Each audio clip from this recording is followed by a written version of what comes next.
وہ عمران خان کے پیروں کی بیڑیاں بن گئے ہیں. یہاں پہ سیاسی لیڈرشپ چاہیے. اب وکلاء کی ملاقات ہو جاتی ہے پھر بھی کبھی کبھی. عمر ایوب کو 7ویں 8ویں دفعہ کوشش کر چکے ہیں, ملنے نہیں دیا جا رہا عمران خان سے. میں یہ نہیں کہہ رہا کہ عمر ایوب پہ کوئی شک نہیں کیا جا سکتا یا وہ بڑے انقلابی ہیں, لیکن ملاقات بھی تو نہیں کرنے دی جا رہی نا. ملاقات ہو اس کے بعد وہ باہر آئیں اور لائے عمل نہ دیں تو بات بنتی ہے. اب کل کہا جا رہا ہے کہ عمران خان سے صبح میٹنگ ہوگی, لوگ انہیں جا کے ساری صورتحال سے آگاہ کریں گے جو ججز سامنے ہیں, کیونکہ ابھی تک عمران خان کو آفیشیلی نہیں بتایا گیا. ظاہر ان کو جیل کے اندر خبر تو مل گئی ہوگی, اخبار وغیرہ بھی شاید وہ پڑھتے ہیں, لیکن عمران خان کو آفیشیلی پارٹی کی طرف سے کل صبح بتایا جائے گا, اور اس کے بعد جو عمران خان لائے عمل دیں گے آگے اس پہ عمل کیا جائے گا. مجھے لگتا ہے جو آج ایک بڑی ٹھنڈی سی پریس کانفرنس کی ہے بیرسٹر گور نے, اس کے پیچھے بھی یہی لاجک ہے کہ ان لوگوں کو خود کوئی نہیں پتا کیا کرنا ہے. فار ایگزامپل میں بتا دیتا ہوں, اگر عمران خان باہر ہوتے اب تک وہ کم از کم بھی 2 سے 3 پریس کانفرنس کر چکے ہوتے, جلسے کا اعلان کر چکے ہوتے, میڈیا کو 5-6 انٹرویو دے چکے ہوتے, انٹرنیشنل میڈیا انگیج ہو چکا ہوتا, اور عمران خان لانگ مارچ کا بھی اشارہ کر چکے ہوتے کہ اگر ہماری بات نہ مانی گئی اور یہ نہ ہوا تو پھر لانگ مارچ کی تیاری کریں. ایک دم پریشر بنانا پڑتا ہے جب آپ موقع دے دیتے ہیں. فار ایگزامپل 8 فروری کو عمران احمد خان نیازی الیکشن جیت گئے, 9 فروری کو جب ڈاکہ پڑ رہا تھا تحریک انصاف کی آزاد لیڈرشپ لمبی تان کے سو گئی اور وہ تاریخی موقع ضائع کر دیا. اس کے بعد فارم 45 نئے تیار ہوئے, ٹھپے لگ گئے اور اب انہوں نے اپنے ٹریکس بہت حد تک کور کر لیے ہیں. تب اگر ایجیٹیشن کی جاتی یہ اپنے ٹریکس کور نہیں کر سکتے تھے. یہ چپ کر کے ڈر کے اپنے ڈربوں میں بیٹھ گئے.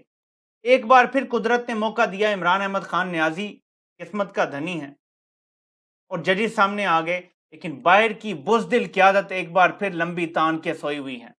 کوئی بڑی پریس کانفرنس نہیں ہو رہی, کوئی جلسوں کا اعلان نہیں ہو رہا, کوئی پریشر ڈالنے کی بات نہیں ہو رہی, ججز سے بڑے مطالبے نہیں ہو رہے, بس آرام سے خاموش بیٹھے ہوئے. بلکہ وہ جو صدیق جان نے رپورٹ کیا, مجھے دکھ بڑا ہوا کہ جس دوران فل کورٹ میٹنگ چل رہی ہے تحریک انصاف کا ایک بھی وکیل وہاں موجود نہیں تھا. بھائی باہر کھڑے ہو جاؤ میڈیا کو لے کر, اللہ کے بندو پریشر تو ڈالو ججز کے اوپر. اس طرح قاضی صاحب نے اٹھا کے یہ سارا معاملہ حکومت کو بھیج دینا ہے, حکومت نے کہنا ہے جی ہم تحقیقات کروا لیں گے, اب ایجنسیاں آئندہ ایسے نہیں کریں گی, بس کہانی ختم ہو جائے گی. یا ایسا نہیں ہوا, غلط فہمی ہے, کیا ثبوت ہیں, ثبوت لے کر آئیں. یہ معاملہ رفع دفع کی طرف جا رہا ہے. باہر کی کمپرومائز لیڈرشپ جن کو ڈرایا ہوا ہے, انہی ایجنسیز نے جو ججز کو ڈراتی ہیں, ان کے ڈر اور خوف کی وجہ سے بزدلی دکھائی جا رہی ہے تحریک انصاف کی جو آزاد لیڈرشپ ہے اس کی طرف سے. یہ وقت تھا دمادم مست کلندر کرنے کا, یہ وقت تھا عوام کو موبلائز کرنے کا. عوام تو دیکھ رہی ہے کہ اگر لیڈرشپ ڈری ہوئی ہے تو ہم کیوں مارے کھائیں. اس بار تاریخ نے پہلی بار دیکھا ہے کہ لیڈرشپ سے زیادہ قربانیاں عوام نے دی ہیں. یہ پہلی بار ہوا ہے پاکستان کی تاریخ میں, انپریسیڈنٹڈ ہے یہ, لیکن یہ ہو گیا ہے. اب عوام کہتی ہے کہ لیڈرشپ بھی آگے آئے, وہ بھی قربانیاں دے. کیا صرف عمران خان قربانیاں دے گا اور نیچے گراس روٹ لیول کا ورکر قربانیاں دے گا؟ باقی کون لوگ قربانیاں دیں گے؟ ان خواتین سے سیکھیں جو جیلوں میں ہیں اتنے ماہ سے لیکن ٹوٹی نہیں ہے, اور آپ لوگ جیل جانے سے ڈرتے ہیں. میں اس کا آسان سا حل آپ کو بتا دیتا ہوں. فضا بنی ہوئی ہے, ایک بل تحریک انصاف اسمبلی میں پیش کرے ایجنسیوں کے کردار کے حوالے سے, فوج کے سیاسی کردار کے حوالے سے, اور کہے جی کہ اس کو ہمیشہ ہمیشہ کے لیے ہم نے بند کرنا ہے. وہ بل جیسے بھی ہے یہ وکلائیں سارے بنا سکتے. اس ٹائم جو بھی یہ بل منظور نہیں کرے گا وہ مزید عوام کی نظر میں گر جائے گا. ایک ماحول بنا ہوا ہے, حالات بنے ہوئے ہیں, ججز کی پروٹیکشن کا بل کوئی لے آئیں کہ ہم ججز کو اس طرح پروٹیکشن دیں گے. کوئی قانون ایسا بنا دیں یا لے آئیں, کم از کم پیش کریں کہ ججز کو اگر کوئی تھریٹ کرے گا ججز رپورٹ کریں گے تو اس طرح کا ایکشن لیا جا سکتا. یہ وقت ہے, یہ ایک سٹیپ آپ لے سکتے ہیں. دوسرا سٹیپ ہے کہ آپ روزانہ پریس کانفرنس کریں سپریم کورٹ کے باہر اور قاضی صاحب کو براہ راست تنقید کا نشانہ بنائیں. قاضی صاحب کے دل میں چور ہے, قاضی صاحب الیکشن چرا چکے ہیں, قاضی صاحب کی گل ہو چکی ہے, گارنٹیاں لی جا چکی ہیں ایکسٹینشن کی, وہ آپ کے خلاف کوئی بڑی کارروائی نہیں کر سکیں گے. جو چور ہوتا ہے وہ کچھ نہیں کر سکتا. چور بزدل بھی ہوتا ہے بائی دا وے, قاضی صاحب ایک بزدل انسان ہے, یہ یاد رکھیے گا. تو آپ ان پہ دباؤ ڈالیں گے تو دباؤ کا اثر ہوگا. اسی طرح عامر فاروق کا بھی نام لے کر دباؤ ڈالیں کہ عامر فاروق سے ہمیں انصاف کی کوئی امید نہیں ہے, عامر فاروق کو فوراً استعفیٰ دے دینا چاہیے ان حالات میں, کیونکہ کوئی بھی غیرت مند شخص ہوگا جب اس کے اپنے 80% ججز اس پہ عدم اعتماد کر رہے ہیں اسے ویسے ہی مستعفی ہو جانا چاہیے. لیکن مجھے ایسا لگتا ہے کہ عامر فاروق صاحب نہ صرف چپکے رہیں گے بلکہ جو رفع دفع اور مٹی پاؤ پروگرام ہے اس میں اپنا پورا کردار ادا کریں گے. اس نے بڑی زبردست تصویر سپریم کورٹ کی ڈالی ہے اے آئی سے شاید بنا کے. یہ پاکستان کی سپریم کورٹ کی موجودہ حالت ہے. اب اس کو سپریم کورٹ کے بجائے عسکری کورٹ کہا جائے تو یہ یقینی طور پہ غلط نہیں ہوگا. پاکستان کی سپریم کورٹ ایک جوک بن کے رہ گئی ہے.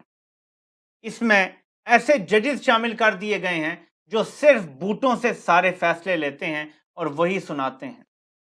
پہلے پھر بھی ایسا ہوتا تھا کہ کوئی اکا دکا لوگ کمپرومائز ہوتے تھے. سپریم کورٹ کی اکثریت اس وقت کمپرومائز ججوں پر مشتمل ہے. یہ تباہ کن ہے پاکستان کے لیے. میں یہاں پہ ایک بات کھل کے کرنا چاہتا ہوں جو لوگ کرتے نہیں ہیں.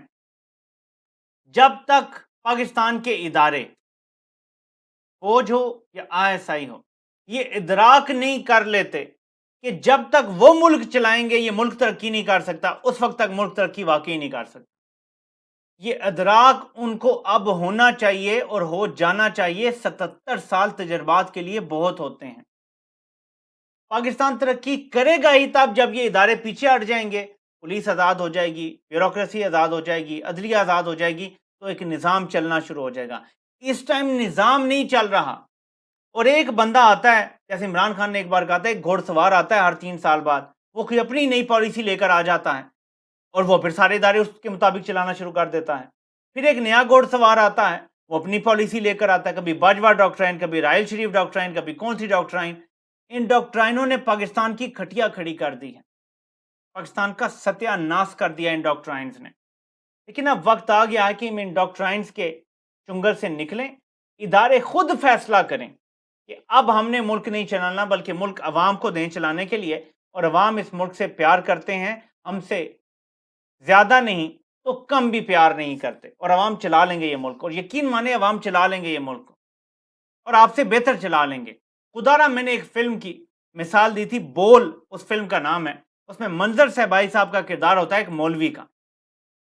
وہ بڑے سخت گیر ہوتے ہیں, اپنی بیٹیوں کو جاب وغیرہ بھی کرنے پہ مخالفت کرتے ہیں اور بہت سارے مطلب وہ سخت گیر سے دکھائے گئے ہیں مولوی. ان کی جب وفات ہو جاتی ہے تو اس کے بعد دکھاتے ہیں اس مووی میں کہ ان کی بیٹیاں اور ان کی جو بیوہ ہوتی ہیں وہ مل کے ایک کھانے کا سٹال لگاتے ہیں, وہاں سے ترقی کرتے ہیں اور خوشحالی آ جاتی ہے. ان کے ہوتے ہوئے غربت تھی, جب وہ نہیں رہے تو خوشحالی آ گئی. اس فلم سے آپ اگری کرتے ہیں یا نہیں کرتے, لیکن یقین مانے کہ منظر صاحبائی جو مولوی تھے نا اس مووی بول میں, ہمارے ادارے اس ٹائم اسی مولوی کا کردار ادا کر رہے ہیں پاکستان کے حوالے سے. جب تک یہ کنٹرول کریں گے سسٹم کو, پاکستان ترقی نہیں کر سکتا. ترقی ہوگی ہی تب جب ادارے اپنے ڈومین میں واپس جائیں گے اور یہ تسلیم کریں گے کہ ان کی وجہ سے ترقی نہیں ہو رہی. ایک تو ہوتا ہے نا کہ سیاسی مداخلت نہیں کرتی فوج اور آئی ایس آئی, ملک چلاتے ہی وہی ہیں. یہ یاد رکھیے گا, یہ اپنے کنسپٹ کلیئر کر لیں. فوج اور آئی ایس آئی کا سیاست میں کوئی کردار نہیں ہے, وہ ملک چلاتے ہیں. انہیں یہ فیصلہ کرنا ہے کہ اب ہم نے ملک نہیں چلانا بلکہ سیاستدانوں کو ملک چلانے دینا ہے, اور ان سیاستدانوں کو جنہیں عوام ووٹ دیں گے. یہ نہیں کہ سیاستدانوں بھی شہباز شریف جیسے فرنٹ مینوں کو رکھ کے آپ کہیں جی تم چلاؤ, بیچ میں تو خود ہی فون پہ کہتے رہیں کہ یہ کرتے رہو. ایسے نہیں. سیاستدان وہ جنہیں عوام حقیقی طور پہ ووٹ دیں, اور عوام میں اب اتنا شعور آ گیا ہے کہ وہ صحیح لوگوں کو اسمبلی میں پہنچانے کی اہلیت رکھتے ہیں. یہ فیصلے اب کرنے پڑیں گے, وقت آ چکا ہے. یہ جو کل کی میٹنگ ہے یہ ہمارے سپریم کورٹ کے تابوت میں آخری کیل ثابت ہوگی. کسی صورت شہباز شریف سے ملاقات نہیں ہونی چاہیے چیف جسٹس کی. میں امید کرتا ہوں کہ کوئی غیرت مند جج ان سے ملاقات کریں گے رات کو اور کہیں گے خدا کا واسطہ ہے, جس طرح آپ پہنچ گئے تھے پارلیمنٹ اور زرداری اور شہباز شریف کے درمیان بیٹھ گئے تھے, جو آپ نے تذلیل کروائی تھی ججز کی, خدا کا واسطہ ہے کہ دوبارہ ایسے مت کریں. یہ ججز کی تذلیل تو ہے ہی, یہ سپریم کورٹ کے ادارے کی تذلیل ہے کہ جو سب سے بڑا بینیفیشری ہے, جس نے سارے یہ کام کرائے ہیں, آپ ایک ملزم سے, یعنی اس ٹائم سب سے بڑا ملزم شہباز شریف ہے. آئی ایس آئی شہباز شریف کے انڈر ایک ادارہ ہے, اگر ان پر الزام ہے تو شہباز شریف پر بھی الزام ہے. اب ملزم کو بلا رہے ہیں بند کمروں میں, اور کتنے ایسے ملزم ہیں جن کو آپ بند کمروں میں بلا کے ملتے ہیں, ان سے مشورے کرتے ہیں اور بتاتے ہیں آگے کیا کرنا چاہیے. اس کی اوپن ہیئرنگ ہونی چاہیے, لائیو سماعت ہونی چاہیے, تمام ججز کو سننا چاہیے, عوام بھی سنے کہ کیا کیا ہوا ہے, اس کے بعد فیصلہ ہونا چاہیے. دیکھیں جیسے ریپ کے حوالے سے بن گئے نا قوانین کہ اگر ایک خاتون کسی پہ الزام لگاتی ہے، سچ بھی ہو سکتا ہے، جھوٹ بھی ہو سکتا ہے، لیکن اگر 2 4 6 10 خواتین آ جائیں اور کہیں جی کہ یہ مرد کا کریکٹر ہی ایسا ہے، اس نے ہم سب کے ساتھ کچھ غلط کیا ہے، ان کے پاس کوئی اور ثبوت نہ بھی ہو تو وہ درست مان لیا جاتا ہے۔ یہاں پہ بھی ایسے ہی ہے۔ 6 ججز بول چکے ہیں اور جسٹس شوکت صدیقی اس سے پہلے بات کر چکے ہیں کہ وہ ٹاؤٹ بن چکے ہیں اس کے بعد، لیکن ان کی ٹاؤٹی کے باوجود 7 ججز ہو گئے ہائی کورٹ کے، ٹھیک ہے جی، وہ یہ گواہی دے چکے ہیں۔ اب اس گواہی کو درست تسلیم کیا جانا چاہیے اور کیا جاتا اگر اس ملک میں آئین اور قانون ہوتا، لیکن یہاں پہ نون ہے، قاضی ہیں اور میم صاحب ہیں، اس لیے پاکستان میں کچھ نہیں ہوتا، لیکن اینڈ میں ذمہ داری تحریک انصاف کی قیادت پر آئے گی اور عمران خان آپ کو معاف نہیں کریں گے جو آپ باہر لوگ بیٹھے ہیں۔ آج اگر عمران خان جیل میں ہے تو اس کی وجہ صرف تحریک انصاف کی جو باہر قیادت ہے اس کی بزدلی ہے۔ انہیں دھمکی دی جاتی ہے جی کہ کسی قسم کی ایجیٹیشن آپ نے کی یہ کر دیں گے وہ کر دیں گے، ڈر کے گھبرا کے ان کی ٹانگیں کانپنا شروع ہو جاتی ہیں، بیٹھ جاتے ہیں۔ اور بھائی یہ دھمکیاں عمران خان کو نہیں ملی، یہ دھمکیاں کیا ان کی اہلیہ کو نہیں ملی؟ وہ نہیں ڈرتے؟ اگر 72 سال کی عمر کا وہ شخص نہیں ڈرتا جیل میں بیٹھا ہوا، آپ کیوں ڈرتے ہیں؟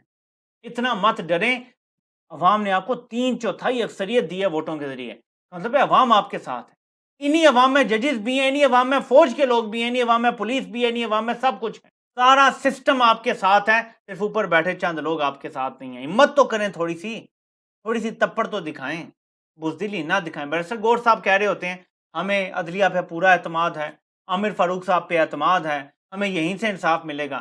خدارا بس کر، سچ بولنا شروع کریں اور دباؤ ڈالیں ان ججز پر کہ آپ استعفیٰ دیں تاکہ آزاد عدلیہ کام کر سکے۔ آپ سے انشاءاللہ پھر ملاقات ہوتی ہے۔ اللہ پاک آپ سب کا حامی و ناصر ہو۔ آپ سب کے سننے کا بہت بہت شکریہ۔